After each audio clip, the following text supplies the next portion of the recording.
और फिर से स्वागत है आपका इस यूट्यूब चैनल में। मैं आपको आज बताने जाऊंगा कि जो होता है पर्सनालिटी क्या होता है, डेवलपमेंट क्या होता है, विकास, व्यक्तित्व का विकास एवं समायोजन क्या होता है। साधारणतः जो क्या होता है व्यक्तित्व एवं विकास का समायोजन आज हम देखेंगे, आपको दिखाएंगे आपको क्या होता है व्यक्तित्व और विकास, डेवलपमेंट ऑफ पर्सनालिटी जो होती है। साधारणतः देखेंगे व्यक्ति का जो अर्थ होता है, व्यक्तित्व का जो अर्थ होता है व्यक्ति के बाह्य रूप, रंग तथा शारीरिक गठन आदि से लगाया जाता है। बाहरी व्यक्ति के जो बाहरी भाव को देख के हम उसका अनुमान लगा लेते हैं। दैनिक जीवन में प्रायः हम वह सुना सकते हैं कि अमुक व्यक्ति का व्यक्तित्व बड़ा अच्छा है, प्रभावशाली है, बहुत खराब है। मनोवैज्ञानिक दृष्टि से व्यक्तित्व संपूर्ण व्यवहार का दर्पण होता है। अर्थ एवं परिभाषा इसके देखेंगे हम। व्यक्तित्व जो शब्द है अंग्रेजी भाषा के पर्सनालिटी शब्द से मिलकर बना होता है, इन्हीं का रूपांतरण है। यह शब्द लैटिन भाषा के पर्सिना शब्द से लिया गया है, जिसका अर्थ है वेशभूषा या मुखौटा। व्यक्तित्व का जो अर्थ होता है वेशभूषा या मुखौटा, जिसे नाटक करते समय नाटक के पात्र पहनकर तरह तरह के रूप बदला करते थे। आरंभ में इस शब्द का अर्थ बाह्य आवरण के रूप में लिया जाता है। इस प्रकार व्यक्तित्व शब्द बाह्य गुणों की ओर संकेत करता है। डिसिल के अनुसार व्यक्तित्व शब्द के संगठन व्यवहार का संपूर्ण चित्र होता है। A man's personality is the total picture of disorganized behavior. डसेल ने कहा था man personality the total picture of disorganised behaviour. वहीं ऑलपोर्ट ने देखिए आपसे कहा है कि personality is the dynamic organisation within the individual of those personality physiological system that determine the imagine adjustment to environment. Allport ने कहा था कि व्यक्तित्व व्यक्ति के भीतर उन मनो शारीरिक गुणों का गत्यात्मक संगठन है जो वातावरण के साथ उसका अद्वितीय समायोजन निर्धारित करता है। मन के शब्दों में कहा गया था कि personality may be defined as the most characteristic integration of the individual structure modes the behaviour interest attitude capacities and abilities. Munn ने कहा था कि व्यक्तित्व एक व्यक्ति के व्यवहार की रुचियों, दृष्टिकोणों, क्षमताओं और योग्यताओं का समस्त विशिष्ट संगठन है। इनके अनुसार हम इस निष्कर्ष पर पहुंचते हैं कि व्यक्ति एक तो जो होता है एक व्यक्ति के समस्त मानसिक शारीरिक गुणों को का एक गत्यात्मक संगठन है जो वातावरण के साथ उस व्यक्ति का समायोजन निर्धारित करता है। मनोवैज्ञानिक दृष्टिकोण से देखा जाए तो शिक्षा मनोवैज्ञानिक युग की अपनी पुस्तक फिजियोलॉजिकल टाइप्स के मानव प्रकृति के आधार पर व्यक्तित्व निम्नलिखित प्रकार बताए गए हैं। अंतर्मुखी इंट्रोवर्ट पर्सनालिटी होता है। इस प्रकार व्यक्तित्व उन व्यक्तियों का होता है जिनका स्वभाव, आदतें व गुण बाह्य रूप से प्रकट नहीं होते।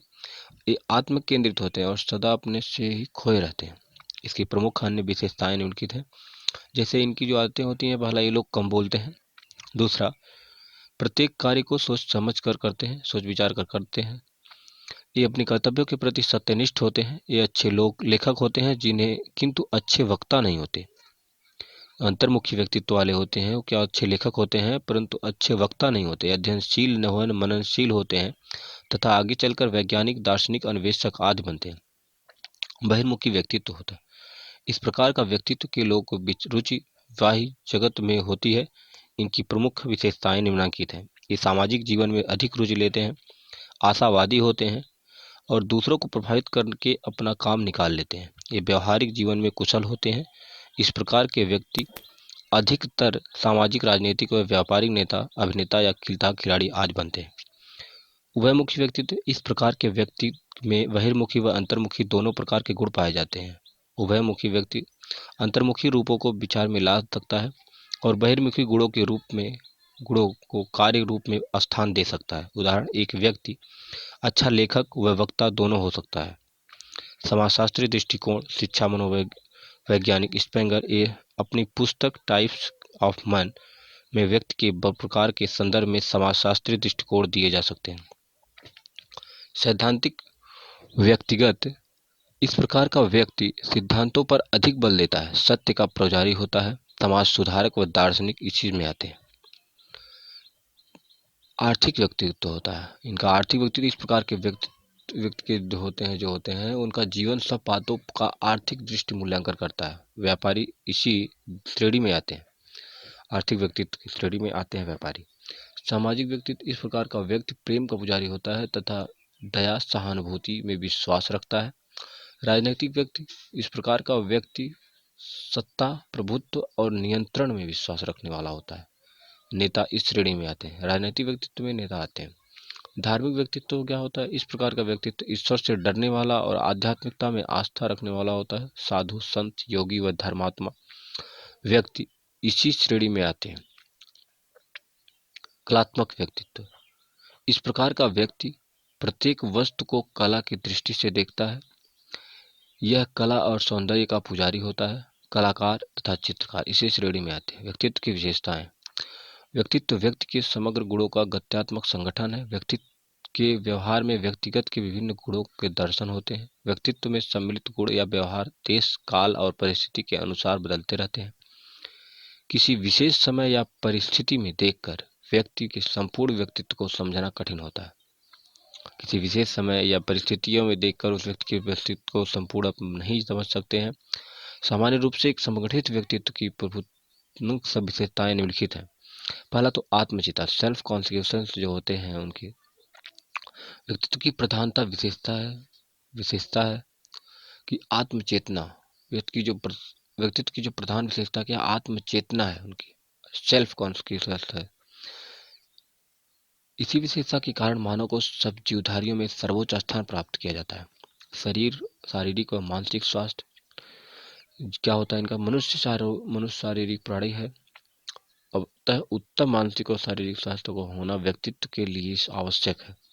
सामाजिकता समाज में पृथक माना और उसके व्यक्तित्व की कल्पना नहीं की जा सकती। आत्मचेतना का विकास भी सामाजिक अंतःक्रिया में मध्य होता है। समायोजनशीलता संगठित व्यक्तित्व की यह एक प्रमुख विशेषता है कि व्यक्ति न केवल बाह्य वातावरण से वरन अपने स्वयं के आंतरिक जीवन से भी सामंजस्य स्थापित करे।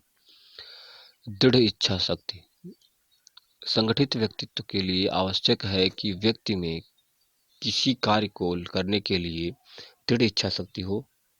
यही शक्ति व्यक्ति को कठिनाइयों के संघर्ष करके अपने व्यक्तित्व को उत्कृष्ट बनाने की क्षमता प्रदान करती है। उद्देश्य पूर्णता संगठित व्यक्तित्व के लिए यह आवश्यक है कि व्यक्ति जो भी कार्य करे उसका एक निश्चित उद्देश्य हो। विकास की निरंतरता डेवलपमेंटल कंटिन्यूटी जो होती है व्यक्तित्व की अंतिम किंतु महत्वपूर्ण विशेषता है। विकास की निरंतरता गैरसन व अन्य ने लिखा है कि व्यक्तित्व निरंतर निर्माण की क्रिया में रहता है। व्यक्तित्व क्या होता है? निरंतर निर्माण को निरंतर मतलब चलता रहता है। निरंतर आप अपने व्यक्तित्व को सुधार सकते हैं, बना सकते हैं या बनाने की क्रिया को जारी रख सकते हैं। व्यक्तित्व क्या होता है? व्यक्तित्व को प्रभावित करने वाले जो कारक क्या हैं? व्यक्तित्व के विकास को प्रभावित करने वाले बहुत प्रमुख कारक निम्नलिखित होते हैं। वंशानुक्रम होता है, दूसरा वातावरण होता है। वंशानुक्रम का प्रभाव है व्यक्तित्व के विकास में वंश परंपरा से प्राप्त न कि तत्वों का प्रभाव देखा जाता है। तो पहला होता है शारीरिक रचना होता है। व्यक्तित्व के विकास में शारीरिक रचना का विशेष महत्व होता है। व्यक्तित्व की शारीरिक सुंदरता आकर्षण तथा स्वास्थ्य उत्तम व्यक्तित्व का निर्माण करते हैं। अंतःस्रावी ग्रंथि जो होता है प्रत्येक व्यक्ति के शरीर में कुछ अंतःस्रावी ग्रंथियां जैसे ग्रहण ग्रंथि उपवृक्क ग्रंथि पोष ग्रंथि यौन ग्रंथि आदि होती हैं जिसे एक प्रकार का रस निकलता है। इस रसों को हार्मोन्स कहते हैं। यह आंतरिक स्राव रक्त से मिलकर संबंधित अंगों की कार्यप्रणाली की सुव्यवस्थित एवं गतिशील रखता है। इस स्राव में मैं किसी भी प्रकार की कमी या अधिकता होने पर व्यक्तित्व के विकास पर अनेक प्रकार के प्रभाव पड़ता है। स्नायु मंडल जिस व्यक्ति का स्नायु मंडल जितना अधिक सुव्यवस्थित होता है व्यक्तित्व उतना ही अधिक विकसित होता है। स्नायु मंडल के अव्यवस्थित होने से मानसिक क्रियाएं सुचारू रूप से चलती रहती हैं। मानसिक क्रियाओं का द्वारा व्यक्ति का व्यवहार नियंत्रित होता है और व्यवहार से व्यक्तित्व का परिचय भी मिलता है। बुद्धि इंटेलिजेंस क्या होता है? व्यक्तित्व के निर्धारण में बुद्धि का प्रभाव उसके व्यक्तित्व पर अत्यधिक पड़ता है। तीव्र बुद्धि वाले व्यक्ति का व्यक्तित्व सामान्य अथवा मंद बुद्धि वाले व्यक्ति की अपेक्षा भिन्न होता है।